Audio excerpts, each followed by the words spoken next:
नमस्कार, वंदे मातरम साथियों। मैं अतुल दुबे, संस्थापक स्वदेशी भारत अभियान से, मड़ियाओं 370 विधानसभा से विधानसभा प्रत्याशी भारतीय समता समाज पार्टी से। हमारे फेसबुक पर बड़े भाई हैं और मड़ियाओं से हैं। उन्होंने एक सवाल रखा है भटकते हुए युवाओं से कि क्या एक जनप्रतिनिधि जितने बेरोजगारों का युवाओं का वोट पाता है उनकी बेरोजगारी दूर कर सकता है। देखिए, सबसे पहले तो कोई भटकता हुआ युवा नहीं, अगर कोई रोजगार के मुद्दे पे वोट कर रहा है तो एक बात ये समझिएगा कि वो जागरूक युवा है, वो राष्ट्र के लिए सोच रहा है। रोजगार का मतलब सिर्फ अपना ही नहीं होता। अगर किसी का रोजगार चल रहा है, रोजी रोटी चल रही है, अच्छे तरीके से कमा रहा है, तो राष्ट्र निर्माण में, राष्ट्र की अर्थव्यवस्था में योगदान कर रहा है, तो भटकता हुआ युवा नहीं है। मैं चाहूँगा जितने भी बुद्धिजीवी वर्ग हैं, अगर कोई मुद्दा आधारित वोटिंग करने जा रहा है तो उनको आप गलत संदेश ना दीजिए। वो एक जागरूक युवा है और जागरूक युवाओं का हमेशा समर्थन करना चाहिए, उनको समझाना चाहिए, उनको प्रेरित करना चाहिए, तभी हम राष्ट्र निर्माण कर पाएंगे। सवाल का मूल जो जवाब है कि क्या कोई जनप्रतिनिधि सच में रोजगार दे सकता है, तो मेरा सीधा सीधा जवाब है हाँ। जितने युवाओं का वो वोट पाता है उनको रोजगार दे सकता है और उससे ज़्यादा लोगों को दे सकता है, और हम देंगे। मैं जनप्रतिनिधि के रूप में मड़ियाहूं में उतर रहा हूं, एक प्रत्याशी के रूप में उतर रहा हूं, और मैं पूरे कॉन्फिडेंस से कह सकता हूं कि मैं रोजगार यहाँ पर यहाँ के युवाओं को हर हाथ में काम दे सकता हूं। और हमारे पास वो सारी योजनाएं हैं, कोई भी मुझसे बात कर सकता है, चर्चा कर सकता है, बहस कर सकता है। हम उसको विस्तार में बता सकते हैं कि किन किन मुद्दों से, किन किन तरीकों से कितने लोगों को कैसे कैसे रोजगार दिया जा सकता है। देखिए, जनप्रतिनिधि रोजगार तब दे पाएगा जब उसका खुद का अध्ययन होगा, उसका खुद का रिसर्च होगा, उसने प्रयास किए होंगे कि हाँ भाई, कुछ लोगों को रोजगार दिलाने का प्रयास किया होगा, कुछ लोगों को ट्रेनिंग दिलाने का प्रयास किया होगा। इस तरीके से अगर जनप्रतिनिधि ने प्रयास किया है तो बिल्कुल वो प्रत्येक हाथों में काम दे सकता है, और हमने किया है प्रयास। आप हमारे फेसबुक पर, हमारे यूट्यूब पर देख सकते हैं कि हमने यहाँ पर मड़ियाओं विधानसभा में मधुमक्खी पालन का, मशरूम खेती का, अचार पापड़ मुरब्बा का लेकर तमाम चीज़ों का, हमने साबुन तेल शैम्पू बनाने का हमने यहाँ पर प्रयास किया है, और कुछ सफलताएं भी मिली है। लेकिन एक व्यक्ति का दायरा बहुत छोटा है, और जब तक आपके हाथ में सत्ता, पावर और पैसा नहीं है, आप बड़े स्तर पे काम नहीं कर सकते। इसलिए हम चुनाव में उतरे हैं। देखिए, अध्ययन बहुत ज़रूरी है, रिसर्च बहुत ज़रूरी है। हमने क्या किया है कि यहाँ पे कैसे रोजगार देंगे, महिलाओं को कैसे रोजगार दिया जा सकता है, भूमिहीन किसानों को कैसे रोजगार दिया जा सकता है, जिनके पास ज़मीन है उनको कैसे रोजगार, स्वरोजगार, उनकी खेती किसानी से आमदनी कैसे बढ़ाई जा सकती है, जो पढ़े लिखे शिक्षित लोग हैं उनको कैसे रोजगार स्वरोजगार दिया जा सकता है, जो पढ़े नहीं हैं उनको रोजगार स्वरोजगार कैसे दिया जा सकता है। इन विषयों पे हमारा गहन अध्ययन है। मड़ियाओं के संसाधनों का हमारे पास अध्ययन है कि कहाँ कहाँ कैसे कैसे संसाधन है जो मड़ियाओं को रोजगार देने में सहायक हो सकता है। जो हमारी नदियाँ हैं, जो हमारे पास तालाब है, जो हमारे पास आम के बगीचे हैं, जो हमारे पास नदी के किनारे के जो जगह है, जो हमारे लोगों के पास ताकत है, जो हमारे यहाँ पे जो शिल्पकार हैं, जो उनका जो अनुभव है, उनका जो ज्ञान है, उस आधार का जो हमारा अध्ययन है, जो यहाँ की मानसिकता है, उन सारे तौर तरीकों पे हमने अध्ययन किया है, और उस अध्ययन के आधार पे हमने तय किया है कि किन किन क्षेत्रों के माध्यम से कैसे कैसे हम रोजगार दे सकते थे। कि जब हम रोजगार की बात करें तो बात सरकारी नौकरी की नहीं होनी चाहिए, क्योंकि सरकारी नौकरी मात्र 1%, यानी 100 में से एक युवा को शायद रोजगार, सरकारी नौकरी मिलेगी। बचते हैं 99%। 99% में 5% के आसपास कॉर्पोरेट कंपनियां, यानी कि टाटा, बिरला, अंबानी, जो बड़े 500 करोड़ से ज़्यादा जो टर्नओवर कर रहे हैं, उन वो रोजगार दे सकते हैं। बाकी जो 90-95% रोजगार, स्वरोजगार दिया जा सकता है, वो कुटीर लघु उद्योग, छोटी छोटी कंपनियां, खेती किसानी, इसके साथ साथ आपका तमाम ऐसे दुकान, तमाम चीज़ों के माध्यम से रोजगार दिया जा सकता है। अब देखिए, हमने क्या तय किया है। रोजगार आप कुछ लोगों को डायरेक्ट देते हैं, कुछ को इनडायरेक्ट मिलता है। कैसे डायरेक्ट इनडायरेक्ट मिलता है, मैं छोटा सा उदाहरण देता हूँ।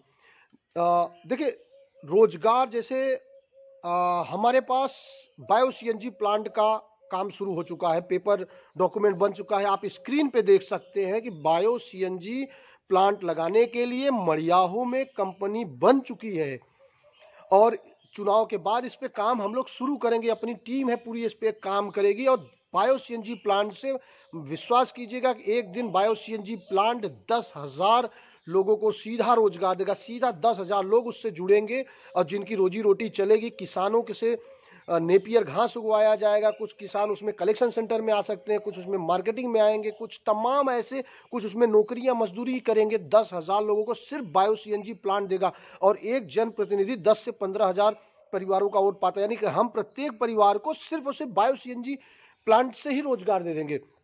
आता है मधुमक्खी पालन, पशुपालन, साबुन। अब देखिए साबुन के उदाहरण से देखें, क्योंकि साबुन का उदाहरण आप समझ पाएंगे। मड़ियाहू तहसील की अगर बात करें तो 1 लाख आबादी, 1 लाख परिवार, 1 लाख से ज़्यादा परिवार हमारे मड़ियाहू तहसील में है। अब मड़ियाहू तहसील के लोग अगर अपना ही साबुन, बना हुआ साबुन इस्तेमाल करें तो कुल जो होगा वो 3 लाख साबुन एवरेज में, यानी एक परिवार 3 का औसत इस्तेमाल करता है। तो 3 लाख साबुन जो है हमारे मड़ियाहू का उपयोग होता है हर महीने।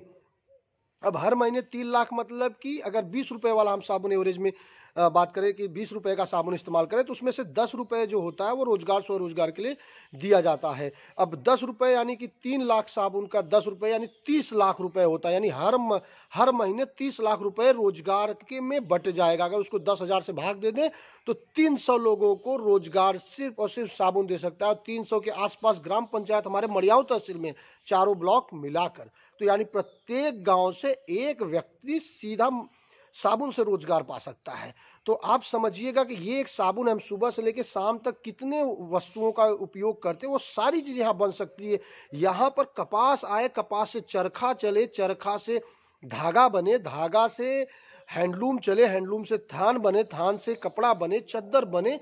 इस तरीके से बहुत ही व्यापक स्तर पे रोजगार दिया जा सकता है। अचार, पापड़, मुरब्बा से रोजगार दिया जा सकता है। औषधि खेती, फल की खेती, दूध उत्पादन एक बहुत बड़ा क्षेत्र है। दूध उत्पादन के माध्यम से रोजगार दिया जा सकता है। इसके साथ साथ हमारे पास पूरा 150 से ज़्यादा ऐसे उत्पाद हैं जिनकी मैन्युफैक्चरिंग यूनिट यहाँ लग सकती है। बांस के काम से रोजगार दिया जा सकता है। हम 10 एफपीओ बनाने वाले हैं मड़ियाओं में, 10 क्लस्टर बनाने वाले हैं जिसके माध्यम से बड़ी आबादी को रोजगार दिया जाएगा। अगर 10 क्लस्टर बन जाएगा तो एक क्लस्टर में कम से कम 200 से 500 लोग रहेंगे।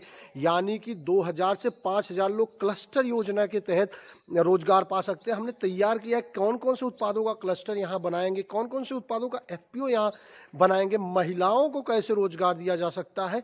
ऐसे तमाम चीज़ें हैं। अब होता क्या है, कुछ लोगों को डायरेक्ट रोजगार होगा, कुछ लोगों को इनडायरेक्ट होगा। डायरेक्ट इनडायरेक्ट कैसे हो सकता है, जैसे समझिएगा कि एक परिवार है। अब एक परिवार के पास उनकी आमदनी आ गई तो वो क्या करेंगे, बाजार में जाके पानी पूरी खाएंगे, बाजार में जाके सब्जी खरीदेंगे, बाजार में जाके कपड़ा खरीदेंगे, बाजार में जाके तमाम ऑनलाइन ऑफलाइन काम करेंगे। तो होगा ये कि बाजार में पानी पूरी का ठेले बढ़ जाएंगे, दुकानें बढ़ जाएंगी, इलेक्ट्रॉनिक सामान बेचने वाले बढ़ जाएंगे, मार्केटिंग करने वाले बढ़ जाएंगे, ऑनलाइन काम करने वाले बढ़ जाएंगे। तो ये तो विधायक ने उनको रोजगार नहीं दिया, ये तो मांग के आधार पे उन्होंने अपना दुकान खोल दिया है। वह जैसी ज़रूरत है वैसा उन्होंने अपना बिजनेस व्यापार शुरू कर दिया है। लेकिन उन्होंने बिजनेस व्यापार तब शुरू किया जब यहाँ के लोगों के हाथ में पैसा आया, आमदनी आई है। क्योंकि आमदनी आई तभी वो बाजार में गए हैं और मांग बढ़ी है। तो कहने का ये मतलब है कि अगर शॉर्टकट में हम बात करें, उस सवाल का जवाब यही है कि हाँ, जनप्रतिनिधि प्रत्येक युवाओं को की बेरोजगारी दूर कर सकता है। अतुल दुबे का नंबर 8291736188 है। आप हमसे बात कर सकते हैं, आप हमसे चर्चा कर सकते हैं। कोई भी युवा बात कर सकता है, चर्चा कर सकता है, वो क्या कर सकता है, वो कैसे रोजगार पा सकता है, कोई किसान, कोई महिला, तमाम ऐसे चीज़ें हैं जो हम कर सकते हैं। एक वीडियो के माध्यम से जितना हम आपको समझा सकते थे हमने बताया है। इसके साथ साथ अगर आप कुछ और सवाल पूछते हैं तो उस सवाल का जवाब हम आपको वीडियो के माध्यम से, हम मिल के या जैसे भी करके आप तक पहुंचाएंगे। हमारा लक्ष्य है प्रत्येक हाथों में काम देना, मड़ियाहू की बेरोजगारी दूर करना हमारा संकल्प है, हमारा जिद है और हम इसको करके दिखाएंगे। हम पूरे कॉन्फिडेंस से कह सकते हैं कि प्रत्येक हाथों में काम हम दे सकते हैं। एक बार आप हमें मौका दीजिए, हम आपको करके दिखाएंगे। धन्यवाद, जय हिंद, वंदे मातरम। एक और निवेदन है, इस वीडियो को मड़ियाहू के प्रत्येक व्यक्ति को दिखाना आपकी जिम्मेदारी है। अगर आपके पास ये वीडियो पहुंच रहा है, इसको शेयर कीजिए अपने गांव के पड़ोसियों को जिनके पास मोबाइल नहीं है। ये 10 मिनट का वीडियो आप उनको ज़रूर दिखाइए। धन्यवाद। जय हिंद। वंदे मातरम।